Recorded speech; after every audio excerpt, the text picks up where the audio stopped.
Hey there, Pod Pals. Before we dive into this episode, I have two quick but important announcements, and I'm going to break my own rules. I always teach you all one single call to action. Today, I'm going to give you two, just because every once in a while we got to break the rules, folks. So, two things are happening in April. So, I kind of wanted to put out an alert because I just threw these on the schedule, and it's just kind of happening quickly. So, April 1st, I'm launching my 2025 podcast growth coach certification cohort. This will be my only group certification cohort in 2025.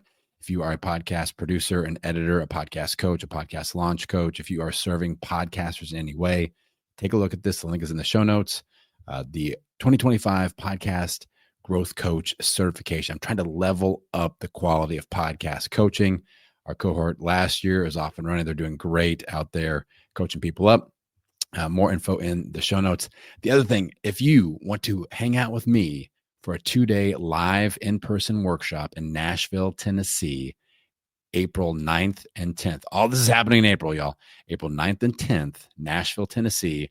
I'm doing an email list growth for podcasters workshop, 2 days, 12 total hours. This is a workshop.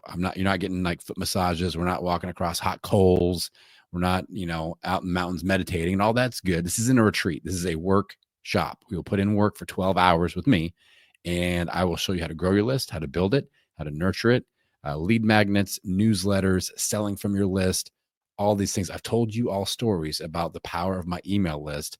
And, I sent one email last year that made me over $20,000. I sent an email yesterday. It's already netted over $10,000. All right. The power of the email list is huge, and it is very, very much neglected in the podcasting space. Don't let that be you. Don't let that be you anymore.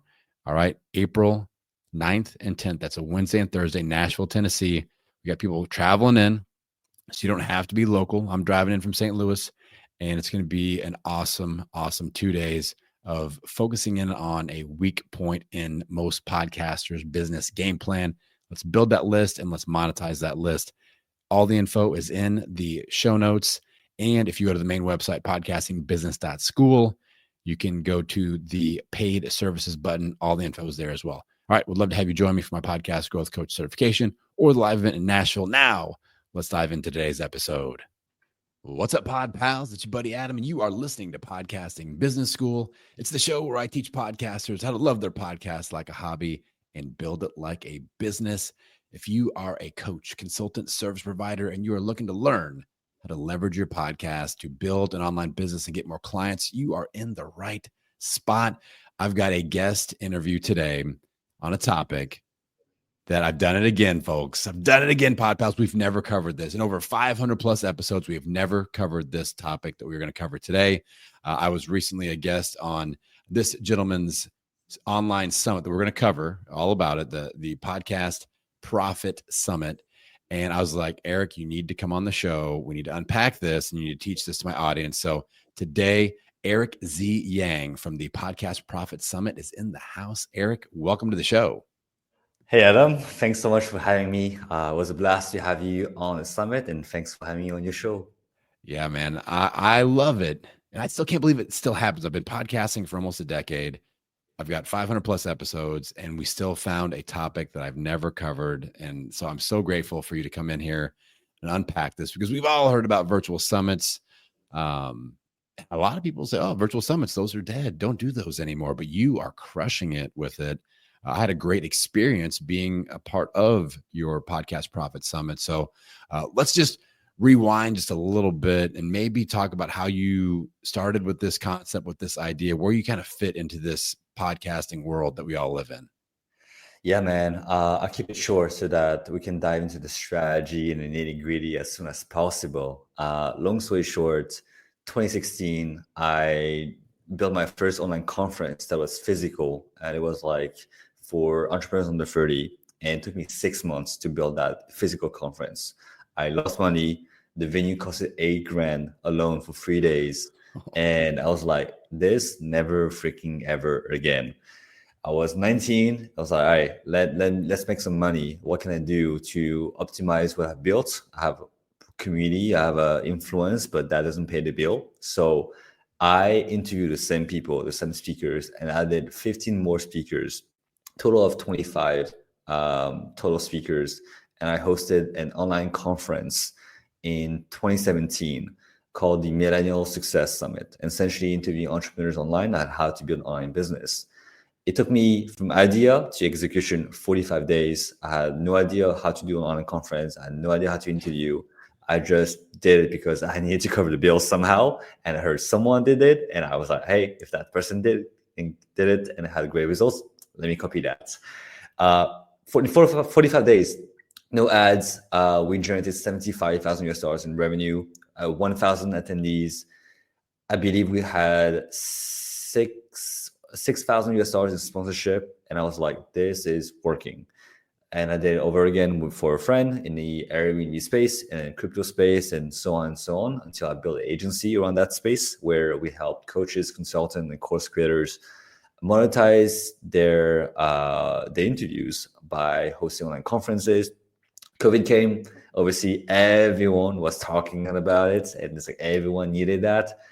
And I said yes to so many clients that I burned out, closed out the agency in the peak of COVID to just focus on myself. And a year later, become a full-time consultant for podcasters because I realized that podcasters were sitting on a gold mine. They have so many interviews, so many powerful discussions that were underutilized. And yeah, we generated over $4 million in sales from sending podcast interviews and over almost like $500,000 in leads / emails for those podcasts. And it's been a blast ever since, man. Okay. I'm sure that several of our listeners have now pulled their cars over. They've stopped the treadmill. They're no longer mowing the lawn. And they're like, what the heck did he just say? 4 million, thousands of leads. We've got their attention, Eric. So like you said, let's dive into the strategy a little bit. Can you unpack exactly what you are helping podcasters do? So from my mental notes that I'm taking, we've all got content. We've all got interviews. We've all got, dozens, hundreds, thousands of episodes. How are you helping podcasters leverage that content to create this summit that we can package, sell, and monetize with? So let me start with what is a virtual summit and how we run virtual summits first for the people that might have never heard of them. So essentially, the way we operate the virtual summit is none of our virtual summits are done live. Every session is pre-recorded. And there's the reason for that. We are not in the business of virtual summit. We are in the business of generating leads and generating revenue so that you can close your high-ticket clients. We don't want you to get caught out by producing a virtual summit live or even pre-recorded from scratch. We want you to get the most out of it so you can get the results that you want for your business. Now, what does a virtual summit look like, especially within our structure is, essentially, it's a free online event where you can register for free in exchange of an email. And let's say you have a 2-day online conference with 7 or 10 episodes per day. The attendees can watch as many sessions as they want on day one. And when day 2 comes, the day 1 sessions are closed. It's almost like a freemium where you can watch as much as you want for free.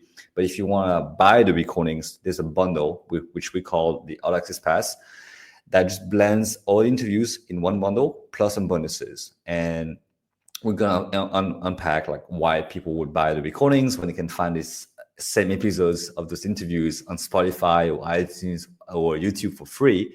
There's a very, very powerful and logical way why around 5 to 15% of people who attend buy the recordings. And that's the system that we use. And once we launch it, we make it evergreen. Evergreen means that we launch it every single day to new people through ads that have never heard of the podcast, that have never heard of Virtual Summit before, that we are capturing the leads, the emails, and then upselling them to the recordings. And then obviously you can use a whole funnel strategy that you might have heard from Alex Hormozy or Russell Brunson, etc. When it comes to like bump up offers and one-time offer and one-time offer number 2, etc. But that's way down the line. But essentially, it's a lead gen systems that allows you to build authority, to grow your email list and your revenue. Am I being clear on the strategy stuff? Yeah. So it seems like the process and this is so simple. I love the simplicity of it. We've got content. So you're saying the content in the virtual summit, it doesn't necessarily have to be new interviews that we have or new episodes that we're recording. We could take like I've got 527 pieces of content. I could take those recordings and put them into a virtual summit. And that is my virtual summit. Is that what we're saying, Eric? Yes, and you know why? It's even better that you're using your old content as opposed to recording new ones because you know which ones are the most popular anyway. You know which Yes. one are being downloaded the most. You know which one are being requested by people. So people are telling you what they love, and you have those, data points. So that if you show that episodes or those interviews to people who have never heard of you, they're gonna get exposed to the top 15 episodes of your podcast under the form of a virtual summit that is free to attend. And sometimes we've heard from our clients is the fact that some people need a refresher, right? Like, hey, they've seen you record over 300 episodes, but hey, maybe they forgot what it was like to get the most important informations, the fundamentals of what you're teaching. So the summit acts as if it was like the top 15 interviews as a bundle. It's like, hey, here's the most popular ones. Here's why you should listen to them. We structure in a way that it makes sense for anyone that have never been exposed to our podcast or have been listened from the very beginning. But this is the best content, and we made it easy for you to watch them in a structured way. So I talk about this a lot. So you just made me feel smarter because I talk about the value of curation, of information curation. Like I could say, all right, new podcast listener, 527 episodes of Podcasting Business School. Go have fun. Or I could say, hey, new podcast listener, attend my new virtual summit where I've got on a specific topic where I've curated my top 15 out of the 527 episodes of Podcasting Business School that are the best, most downloaded, most reacted to episodes. I've curated them all for you. You get the video, you get the audio, maybe some bonus resources. I don't know. That's making sense there. Does that feel like I'm going in the right direction there? Yes, and I love that. And guess what? If you have 500 plus episodes, then you can launch macro summits. They're like short 1 day summits. Like, hey, these are like the best 10 episodes on how to interview. Those are the best 10 episodes on how to find a guest. Those are the best. You can create like ecosystems where if you have a interview, let's say talking about sponsorship, you can have 10 episodes dedicated for that micro summit. It's like, hey, by the way, like, if you're looking for the best 10 episodes on that topic, we have something for you, a resource for you, right? It doesn't always have to be a virtual summit. I think a PDF sometimes does plenty enough for that. But I like the idea of virtual summit because that's a high perceived value platform, and you allow yourself to capture the emails from your listeners and also getting the sponsors, because the sponsors, what they want is access to those emails. And sure, sponsoring a podcast itself is great for a reach, but can you actually track the data points? And most of the time, no.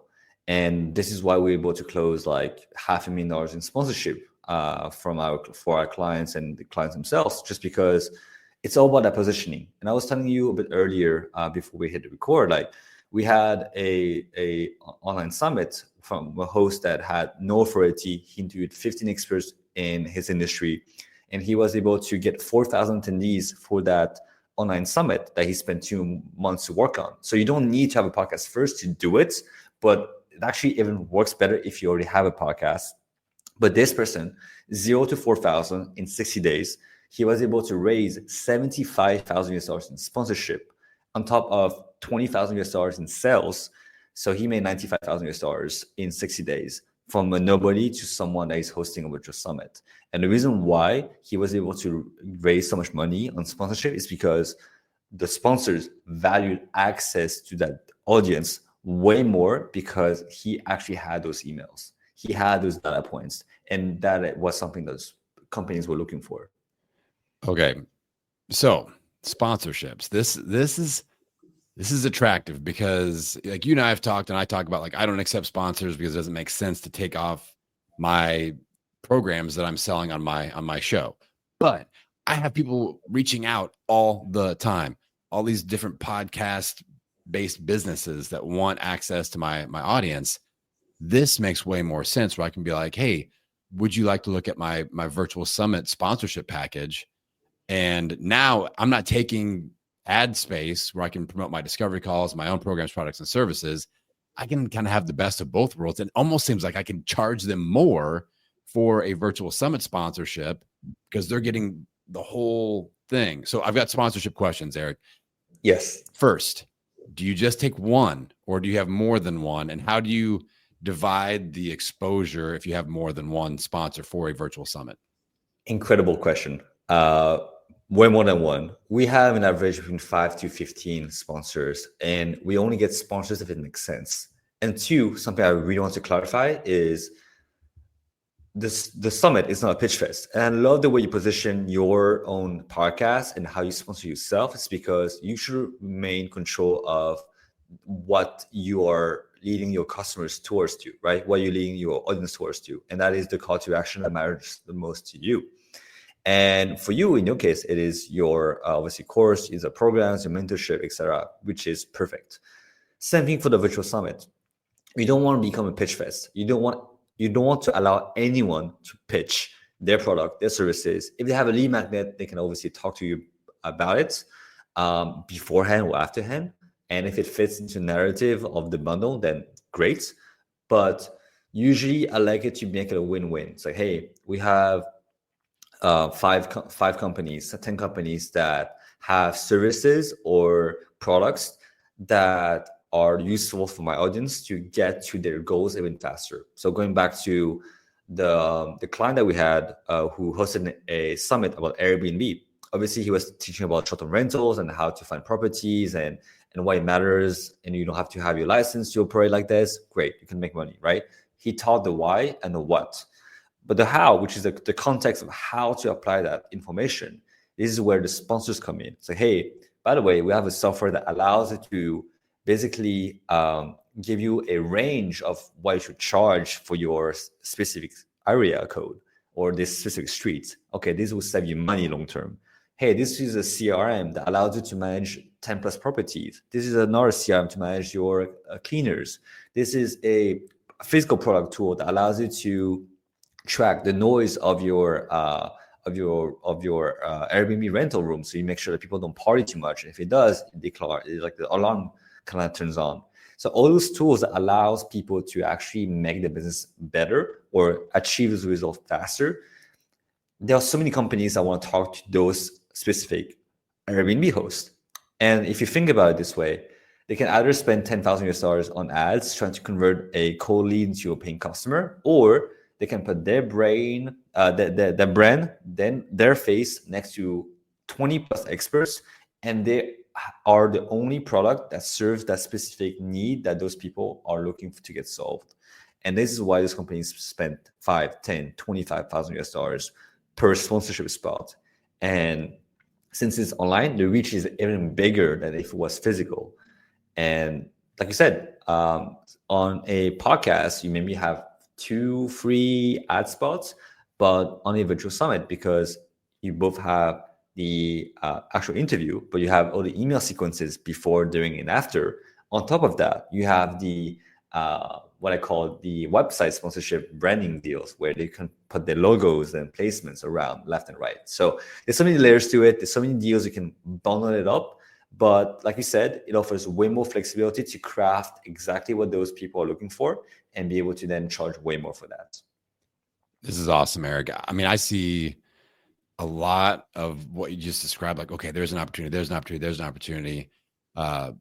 Just as far as like the value that we promise to the sponsor, I mean, it would make sense to have them on for an interview, kind of like what you discussed. Like that's one of the perks. Like you get to be a speaker, or a representative from your company gets to be a speaker, and we talk about, again, the value that you can deliver, that you're going to teach about that topic.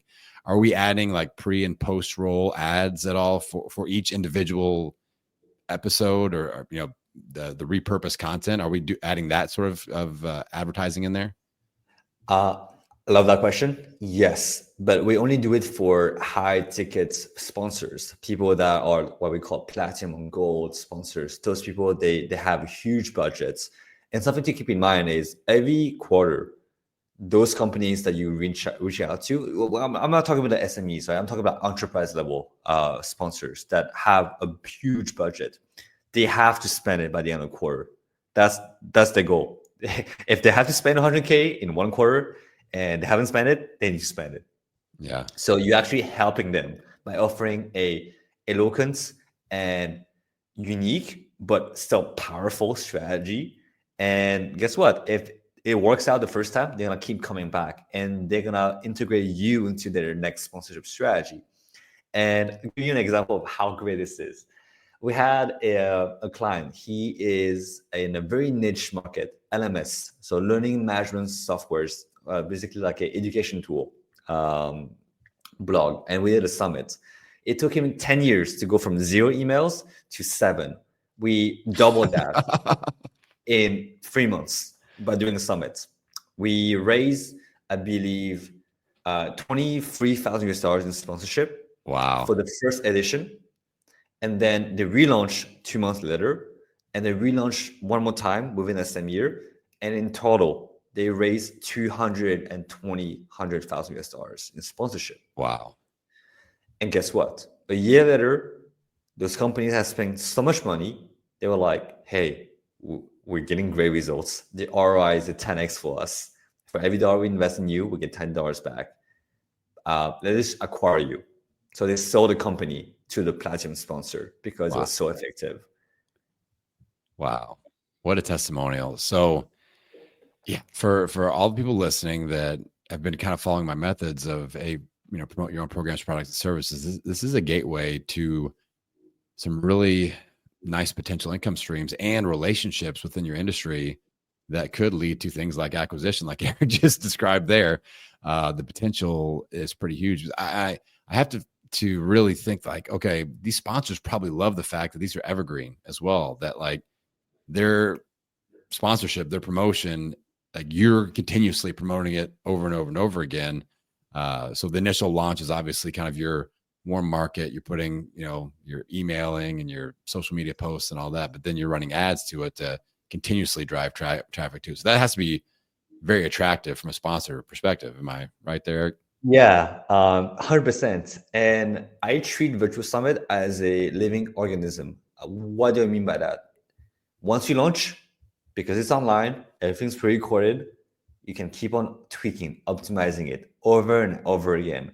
Whichever the best interviews, after you survey your audience, keep them. Whichever you don't think are that popular, take them away and tweak it, tweak the offer, tweak the messaging, tweak the tagline, tweak the ads, because it's always living, it's always changing. Even after 6 months, maybe the people that attended the first edition of the summit will find 6 months later like a whole different improved 2.0 version of the summit. So they're gonna re-attend, they're gonna share it, right? So it has like infinite span life, because if you are optimizing and tweaking it, I'll call those like those 1.1, 1.2, 1.3 versions. But I will say like at least once a year, make it 2.0 version where, hey, you're gonna relaunch. This is like a 2024 version. This is a 2025 version, right? Where you're gonna have a new offer. And I like to advise people to push that when you have something you wanna promote heavily and you wanna make a big event out of it. And this is where all the speakers are gonna come back again and sponsor and promote that again. Or this is another time for everyone to be affiliates, right? There's a lot of websites and platforms that, if you have those proven numbers, like, hey, for every lead that comes in, this is how much money you're gonna come back. If you send us 1,000 leads, this is what you can expect in payout, right? Those, if you have those metrics, you're gonna crush it in attracting affiliates. Same thing, sponsors. So don't get too caught up with the first launch, because the first launch is always gonna be your worst one. But Okay. because it's live, it's pre-recorded, but the virtual summit is like a living thing. Keep on tweaking, keep on improving it. And you are not going to believe how much impact we have, because all the money thing that I said is great. And at the end of the day, we are in the business of making money. But the thing that I love the most about Virtual Summit, my man, is all the opportunities that will come, whether those are PR, feature on Forbes, or getting speaking gigs, or partnership or collaboration, like just people that you would never thought would connect with you, but because you have this high perceived value platform that is just very simple at its core. It's just like a pre-recorded online event that is essentially like 90% the same thing as a podcast, except for the way you deliver it. And then you just open so many doors. And I can dive into the stories, but I think that that's like a really powerful thing for me. I want to highlight. Yeah. Okay, I've got what I'll kind of categorize as a few random optimization questions that have popped up along our conversation so far in the first 20 minutes here. One would be, as we launch this, how upfront and open are we about the fact that these are potentially older podcast episodes? Is that mentioned at all, or is that and what, I mean, are we putting some new content in there, like welcome to day one type of videos and things like that? But let's cover that first part of that question first. Like, how open and honest are we about these are old podcast episodes, basically? So you will see on my page of the Podcast Profit Summit that, for example, I'm super upfront that all the recordings are pre-recorded. I don't say it's live. I just say, hey, on the ads, this summit starts in 2 days, right? It's automated. I don't say it's automated, but I say in the FAQ on the bottom of the page, those are pre-recorded and the summit is automated. So that's really clear. Okay. 2, you don't need to say that those are all podcast episodes because at the end of the day, people are just going to be like watching content. If they have watched it already, then so be it. If people are discovering for new time for the first time, it's fine as well. And the people that enjoy and appreciate the content when they saw the first time but haven't seen it for the past 6 months, they're going to enjoy seeing it. Same thing with YouTube videos that show up on your feed or Instagram Reels. You might have seen this funny video 6 months ago, but it shows up in your feed again. It's like, okay, this is a funny video. Kind of like a nice reminder. It makes you feel good. Yeah. If it was a shitty video, it's like, okay, why am I seeing this again? But you're not gonna get mad at it. You're just gonna ignore it. Same thing with the interviews. And it is your job to make sure that the content is good and for you to select and curate those things. Okay, that makes sense. That's fair. Now, when it comes to the actual execution of a successful online summit, virtual summit, what do you feel like are the key components of that recipe? Like, what are the must-haves? Like, we need to have this type of content or this type of advertising. Like, what are a few of the like absolute check boxes that we need to make sure that we're checking off to see this be successful? So the reason why I shifted to helping podcasters is because the previous industries that was serving coaches, consultants, and course creators, the thing that took the most time, like I would say 80% of the time, is actually finding speakers, scheduling, interviewing, and post-production into quality control and making sure like the interviews and content are good. If that is done, then 80% of your work is done. Podcasters, that is like 70% of your work is done. The 10% is you finding the right interviews for your summit. And usually I would say like podcast hosts are pretty in touch with what is good content and which one are the most popular ones. And you can also ask your audience like, hey, I'm curious to know which episode was your favorite. And then you send in a survey and say, okay, well, as a thank you, I will give you a free ticket to the upcoming online conference that we have going on, something like that. And so one, like content curation is really important, making sure that the content makes sense. Something that I always tell people is make sure that the interviews don't clash with another. And what I mean by that is something that I love about your content, Adam, is you almost treat each episode as if it was like a standalone module of a course.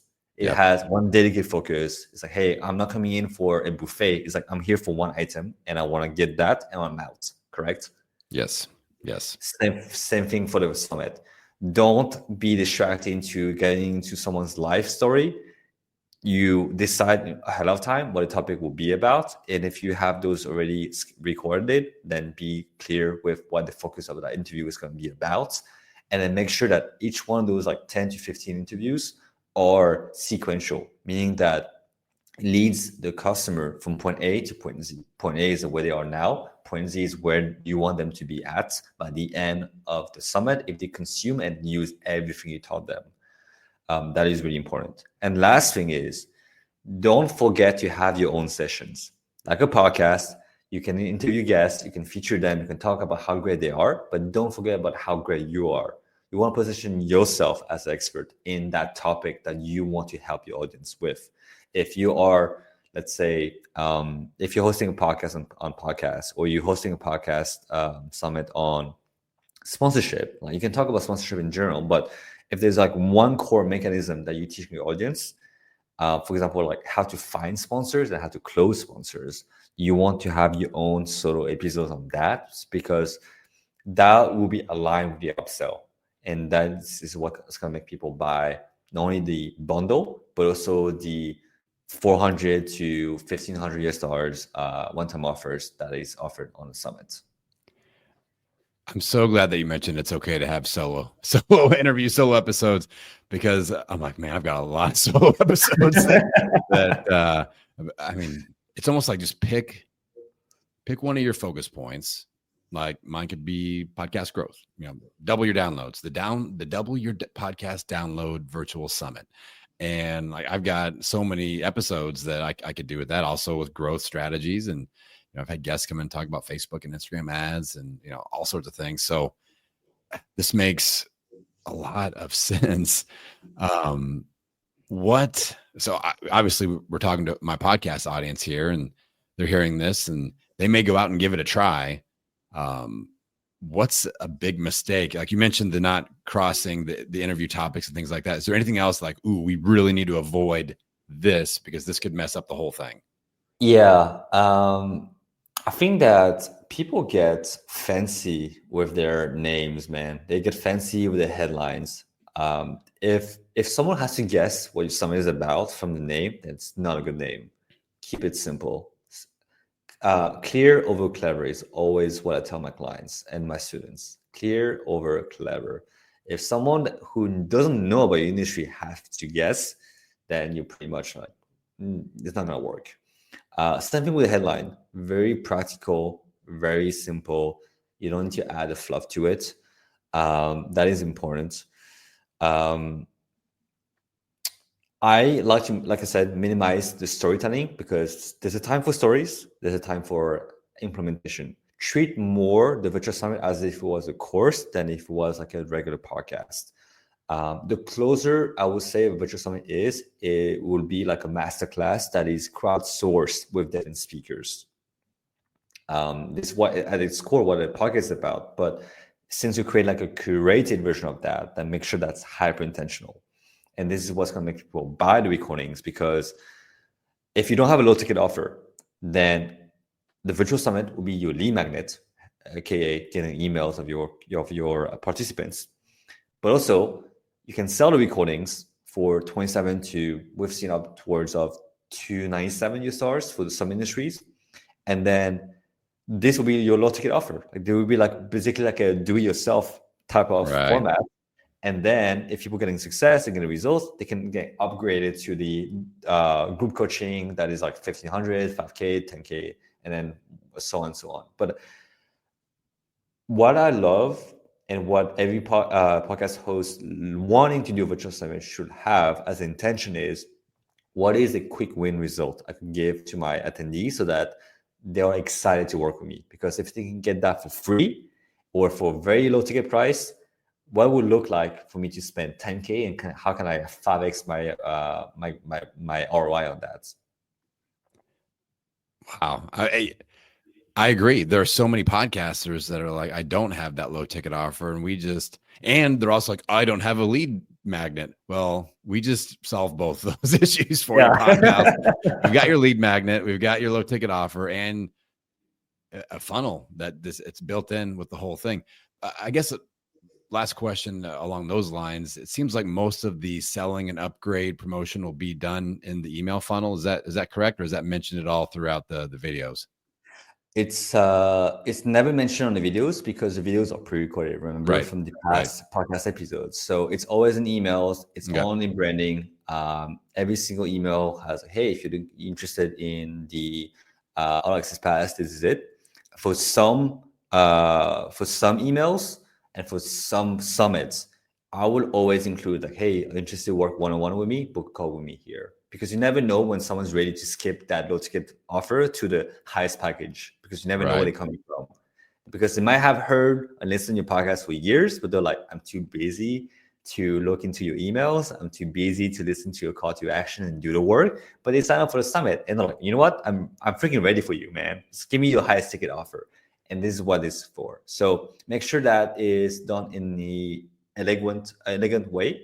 But if you do have this high ticket offer or your podcast is hyper niche, do you include that? If you have an enterprise level podcast, like, hey, if you're interested to work with us, book a call with us here. And you can either do it yourself or have a setter. And this is why I love the fact it's evergreen. It's because you're going to have those calls booked over and over again from those strategies, man. Do you leverage like I create courses and things like that inside of Kajabi, and there's always that little box underneath all the videos where you can add notes or links or whatever. Do you utilize that space at all for, hey, book a call, or hey, here's the upgrade link, or anything like that? Anything promotional, or is that more additional resource and notes focused? Are you talking about like underneath the videos, right? Yeah.